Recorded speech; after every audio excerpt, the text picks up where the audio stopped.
Guys, wag na wag nyo itong gagawin or subukang gayahin dahil mahuli at makukulong kayo.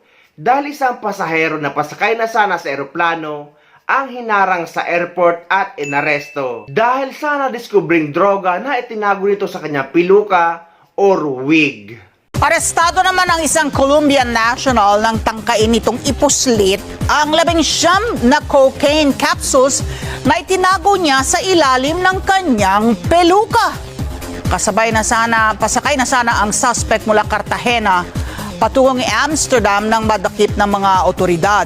Ayon kay Cartagena Metropolitan Police Commander Brigadier General Hervel Yesid Peña Araque, matagumpay ang kanilang ginawang profiling at naiwasan ang pagbebenta ng mahigit sa 400 dosis ng cocaine na nagkakahalaga ng higit sa 10,000 euros sa international market.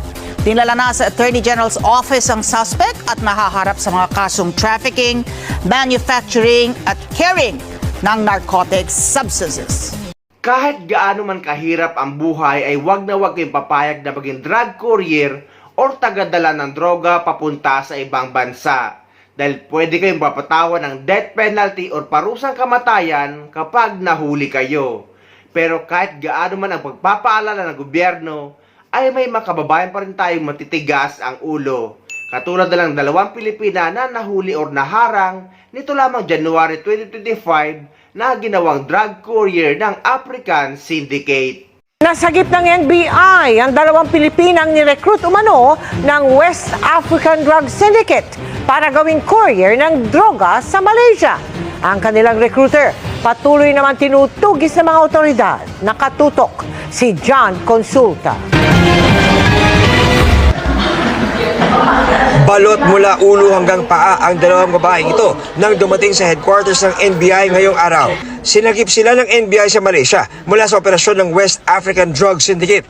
Ayon sa NBI, sa tulong ng kanilang impormasyong nakuha mula sa kanilang drug operation nitong Enero, nadiskubre ang pagbiyahe ng 2 Pilipina para dapat maging drug courier.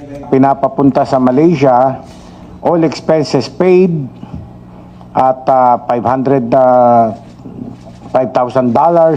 kung matutuloy ang trabaho. So from Malaysia, bibigay sa kanila yung drugs, dadalin sa Hong Kong. Nagpatakbo agad ako sa Malaysia ng 2 agents para makipag-coordinate sa Malaysian Police.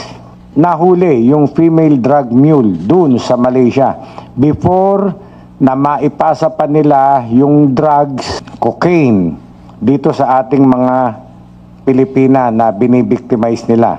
Ayon naman sa NBI Dangerous Drugs Division, galing Africa ang maleta na pinaglagyan ng kilo-kilong cocaine na nakumpiska mula sa na-intercept na babaeng African national. They're very sophisticated when it comes to concealing the drugs such that if you have no idea, makakalusot yan sa airport natin at sa airports ng ibang bansa. Aminado ang mga otoridad na sadyang mahirap tanggihan ang alok ng West African Drug Syndicate. This drug group is victimizing Filipinos now because of their good command of the English language.